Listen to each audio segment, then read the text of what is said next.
7 mois. 7 mois pour construire un télésiège débrayable de 6 places en pleine montagne. C'est le défi de la STVI, la Société des téléphériques de Val d'Isère. Pendant ces 7 mois de construction, les hommes n'ont pas le droit à l'erreur, avec une obligation de résultat dès le premier jour d'ouverture de la station de ski. Le télésiège débrayable de Fontaine-Froide permet le ski sur toute une partie du secteur de Bellevarde. Sans lui, ce secteur reste fermé aux skieurs. Il faudra donc faire face à tous les aléas dans un milieu au climat difficile à 2700 mètres d'altitude.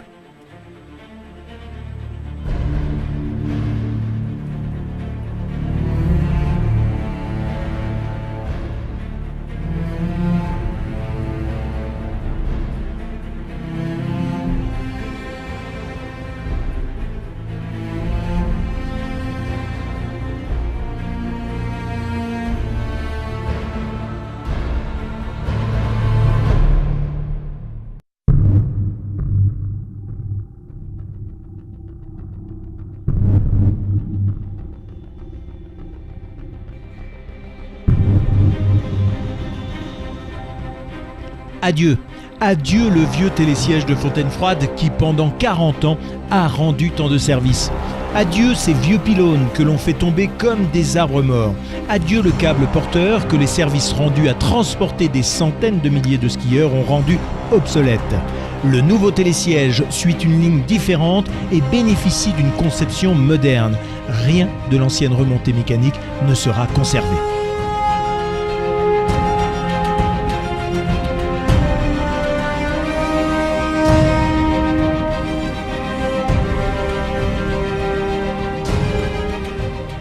L'opération Fontaine-Froide est lancée.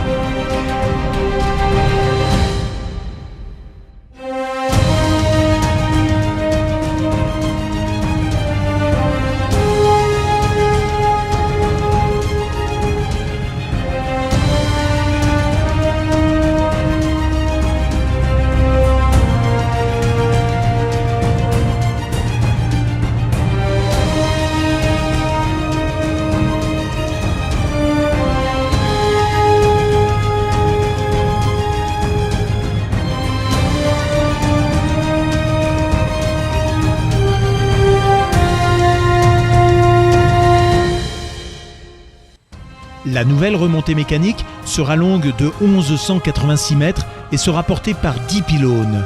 Et c'est l'entreprise Ingelo, filiale de la Compagnie des Alpes, elle-même maison mère de la STVI, qui a effectué l'étude d'implantation de la ligne. Une première pour cette jeune entreprise qui se servira de cette expérience comme future carte de visite. C'est vraiment une grande première donc qui mobilise toutes les énergies du groupe, parce que pour nous c'est important que ce soit un succès pour que la STVI soit contente, mais que derrière on puisse démultiplier cette expérience sur d'autres sites du groupe. Donc c'est vraiment fondamental. Alors quand on voit ça de loin, qu'on ne connaît pas exactement l'arborescence de la société et de la holding, on a l'impression que c'est la même chose finalement, la STVI et Ingelo. Pas tout à fait. On travaille là sur ce projet vraiment en étroite collaboration, puisque le montage, il y a une partie des activités qui sont gérées par la STVI, mais Ingelo a plus une fonction qui rayonne sur l'ensemble des sociétés du groupe et pas exclusivement sur la STVI. Dites-moi, quels sont les grands challenges de cette nouvelle remontée mécanique, en dehors du fait qu'il s'agit de votre première expérience en la matière? Le coût et les délais. Et puis qu'on ait une installation qui satisfasse complètement le client. L'objectif, c'est que Frédéric et la STVI puissent accueillir dans de bonnes conditions les clients qui feront cette installation cet hiver. Alors quand vous dites Frédéric, c'est Frédéric Charlot, le directeur général de la STVI. Tout à fait, pour moi c'est mon client. Alors quand vous dites le coût, ça veut dire qu'on essaye de tirer les coûts? On essaye en tout cas d'offrir une remontée mécanique à des coûts qui soient bien inférieurs à ceux des constructeurs classiques. Sur le terrain, Julien Beltrami suit l'évolution des travaux en accordant la réalité avec ce qui avait été anticipé et calculé sur le papier. On remplace l'ancien télésiège de Fontaine-Froide et on est légèrement décalé sur la droite par rapport à l'axe actuel, du moins de l'ancien télésiège de Fontaine-Froide. Ça veut dire qu'il va partir du même endroit mais pas arriver au même endroit? Oui, tout à fait. Donc il va partir à peu près du même endroit, légèrement 30 mètres en amont du départ actuel de Fontaine-Froide. Et il va arriver juste sur le plateau derrière le 3S. Si j'ai bien compris, le Fontaine-Froide, le Funival et le téléphérique de l'Olympique vont arriver tous sur la même plateforme. Oui, tout à fait. On va avoir une grosse plateforme d'arrivée commune pour le 3S, le funiculaire. Il y aura le plateau aussi où va arriver le T-siège de Marmotte. Et maintenant, Fontaine-Froide, le nouveau. Donc on va être à peu près à 9000 personnes-heure sur ce plateau. Oui, un plateau qui a été transformé pour la circonstance. Oui, tout à fait. Il y a eu un gros terrassement qui a été fait pour agrandir la zone d'arrivée. Alors, ce nouveau télésiège, il est aussi long que l'autre ou plus long ? Alors ce télésiège fait à peu près la même longueur que l'ancien, mais on va gagner surtout en vitesse, puisqu'on va passer d'un télésiège à 2m10, 2m30 à... C'est-à-dire 2 mètres par seconde. Voilà, à 2m10 ou 2m30 par seconde à une vitesse de 5,50. Donc on va passer grosso modo à 20 minutes pour la montée, en exagérant un peu sur l'ancien Fontaine-Froide, à une vitesse maintenant de 3 minutes et demie. Alors en 3 minutes et demie on monte, dans un confort, tu le disais tout à l'heure, accru, parce qu'en plus de ça, il y a une nouvelle technologie au point de vue câble. Oui, tout à fait. Donc cette année, on va avoir une nouveauté, on va installer un nouveau câble, un câble à 7 taurons. Habituellement, on a des câbles à 6 taurons et cette année, on va mettre un câble à 7 taurons qui va améliorer théoriquement le confort et le passage des sièges au niveau des balanciers. Combien de pylônes ? Nous avons 10 pylônes sur ce nouvel appareil. Et l'ancien en contenait combien ? L'ancien, 14 je crois. Donc on réduit le nombre de pylônes. Et là, aujourd'hui par exemple, on a coulé le béton pour l'un des pylônes. Ça représente quand même beaucoup de béton en son socle. Oui, tout à fait. Là, on a coulé le P7 et là, actuellement, on a coulé environ 15 mètres cubes de béton. Alors, chose importante, il ne faut pas que ce béton soit au froid. En fait, c'est pas le béton qui doit être au froid, c'est le fond de semelle qui doit être hors gel. Pour pas que quand le terrain gèle, justement, que le dessous du massif, il bouge justement. Donc c'est pour ça qu'en fait on dit qu'il faut que le fond de fouille doit être hors gel. Et c'est pour ça qu'une fois qu'on a réalisé le massif béton, après dessus on va remblayer de manière à avoir un minimum de 1,50 m de terre par rapport au fond de fouille. Pour mener à bien cette nouvelle construction, la STVI a fait appel à ses forces vives.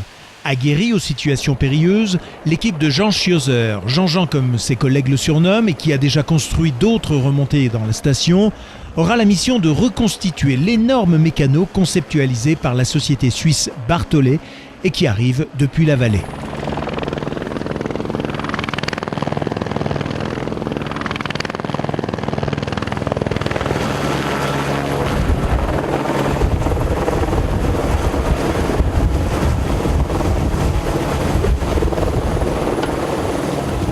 Alors oui, c'est une équipe de 9 personnes emmenée par Jean et c'est une équipe qui a des étoiles dans les yeux, qui est extrêmement motivée sur ce projet. C'est l'un des projets de leur vie et je trouve formidable de voir leur énergie, leur motivation sur ce projet.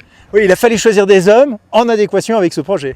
Oui, c'est les hommes avant tout qui montent ce projet. Je vous ai parlé déjà des 3 équipes, Ingelo, STVI et Montaval. Pour moi, l'équipe STVI, elle me tient particulièrement à cœur parce que c'est notre équipe.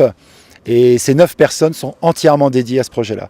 Avec évidemment un challenge, puisque vous avez un devoir de livraison pour cette saison d'hiver. Oui, nous devons ouvrir cette remontée mécanique le 1er décembre à l'ouverture de la station. Et chacun en est bien conscient. Ils ont gravé leur nom dans le béton des pylônes.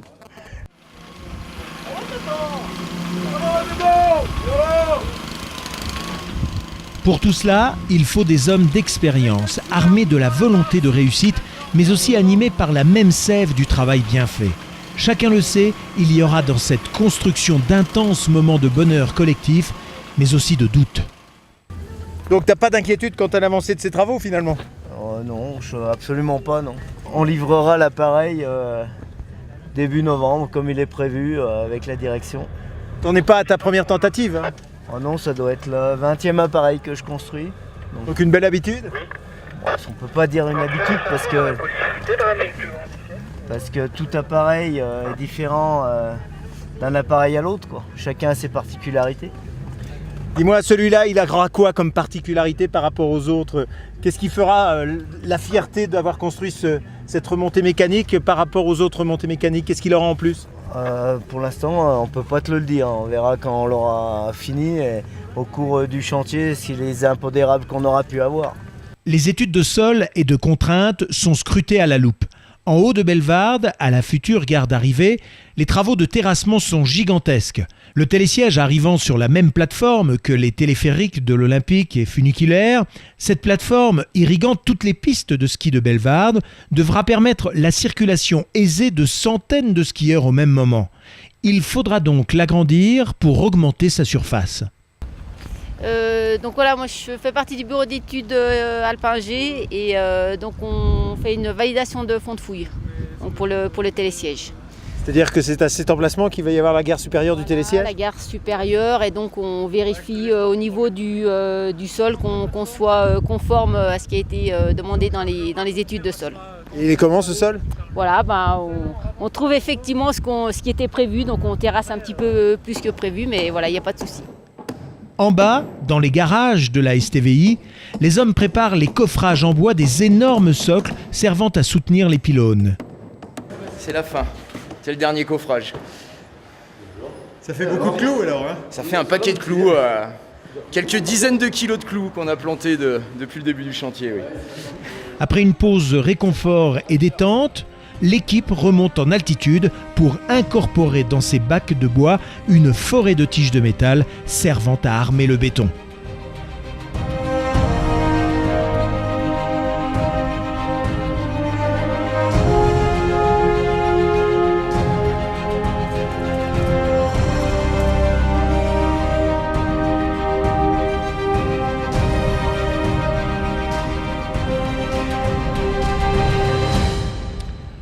Aujourd'hui, on coule le béton.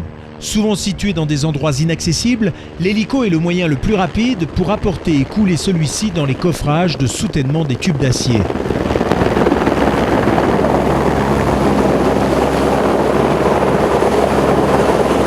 On coule le P7 le nouveau télésiège de Fontaine froide.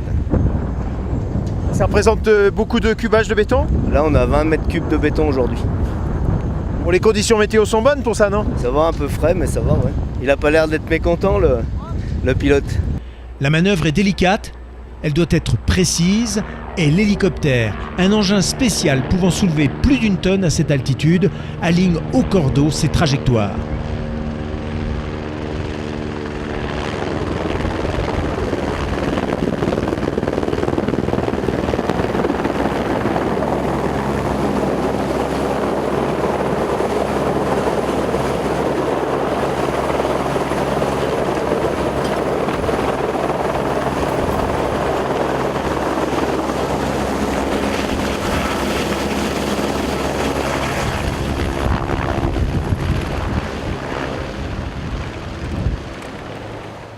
Les socles sont terminés.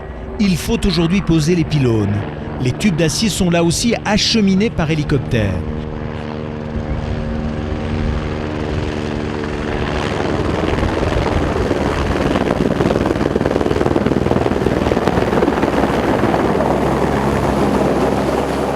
Ils sont empilés les uns au-dessus des autres dans une manœuvre délicate où l'homme doit réagir immédiatement pour solidariser l'ensemble.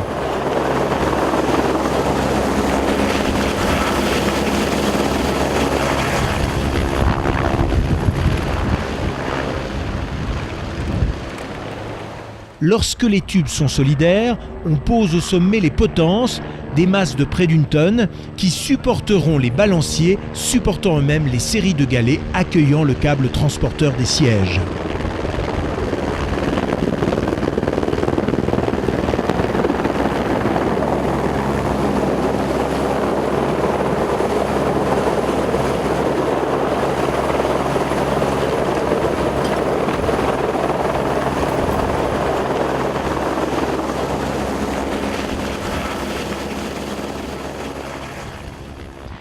Parallèlement, le travail se déploie au niveau des gares inférieures et supérieures. La précision des alignements est essentielle. Et après d'importants terrassements, les piliers de métal sont posés. Nous sommes au début du mois d'août, 3 mois après le premier coup de pioche. Ce jour-là, la mécanique flanche. La grue permettant de porter les piliers dans leurs emplacements définitifs tombe en panne. Fuite hydraulique agrémentée par des pluies incessantes, rendant le dépannage particulièrement inconfortable.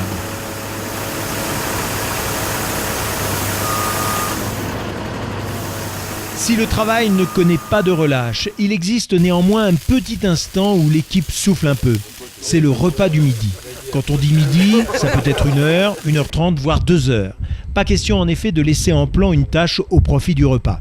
Mais quand il arrive, les énergies se relâchent et les esprits se détendent. L'effet probable d'un barbecue en pleine montagne, loin de toute contrainte liée à la civilisation moderne.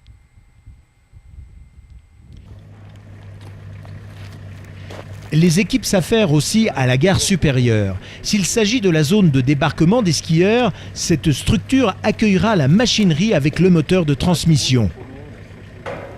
La gare prend forme et la machinerie est mise en place dans sa partie supérieure.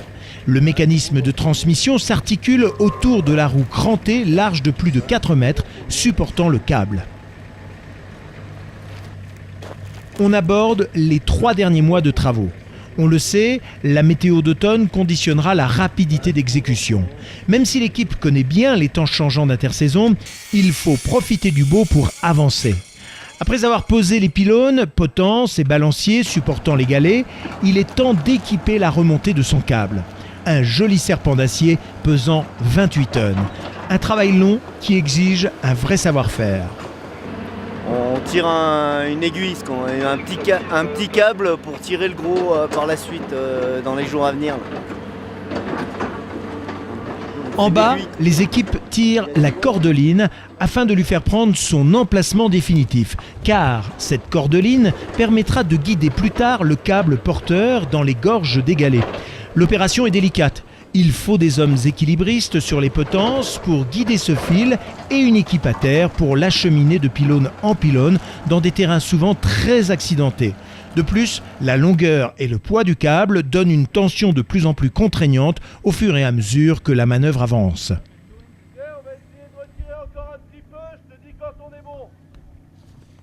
Il a neigé et c'est l'heure de raccorder le câble en ses 2 extrémités.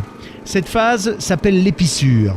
Elle ne peut être réalisée que par des mains expertes qui imbriquent les 2 bouts du filin d'acier en les tressant comme des nattes de cheveux.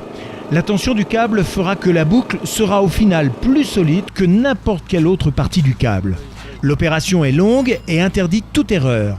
Le moindre faux pas et tout est à refaire.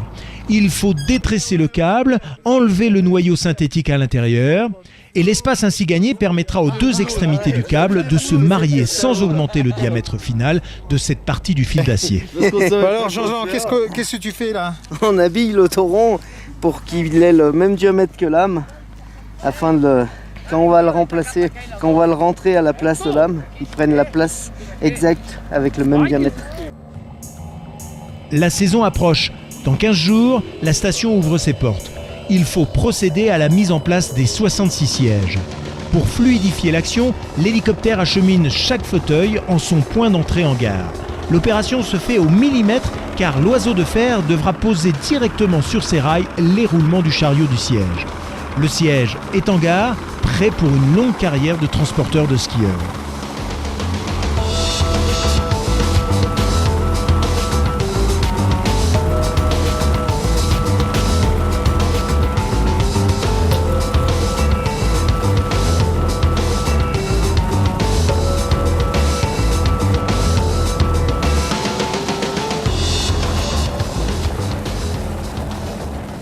C'est le jour J, le grand test avant l'invasion des skieurs. Aujourd'hui, on va pousser le bouton pour savoir si la machine est comme on l'a pensée, étudiée et construite. Les personnels administratifs sont là pour valider la bonne santé de l'appareil.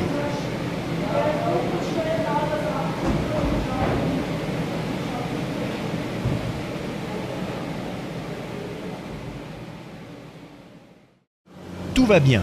Dans un confort sans égal, grâce à son câble à 7 brins absorbant toutes les vibrations, le télésiège transporte aujourd'hui des milliers de skieurs. Dès les premiers jours de mise en service, son succès a été immédiat, permettant à 17 000 skieurs par jour en moyenne de remonter la pente de Fontaine-Froide.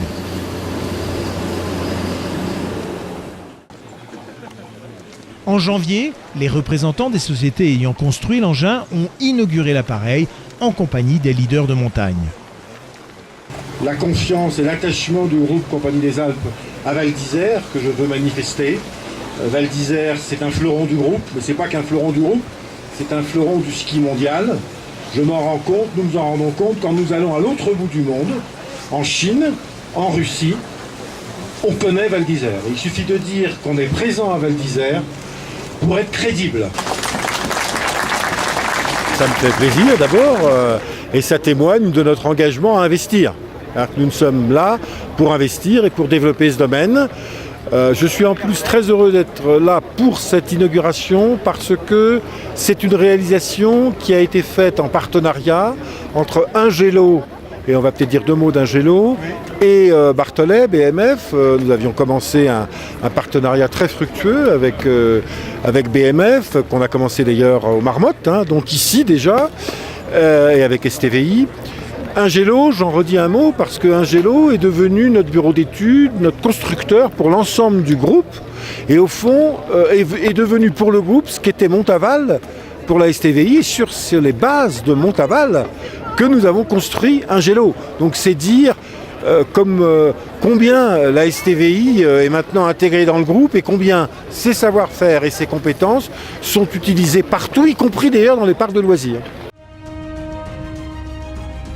Mu par un moteur de 460 000 watts, le télésiège de Fontaine-Froide peut emmener en 6 minutes 3000 personnes par heure de son point de départ à 2384 mètres d'altitude à son point haut à 2690 mètres. L'atout majeur de cette nouvelle remontée est atteint. Permettre une montée plus rapide et confortable de la pente afin de passer plus de temps sur les skis.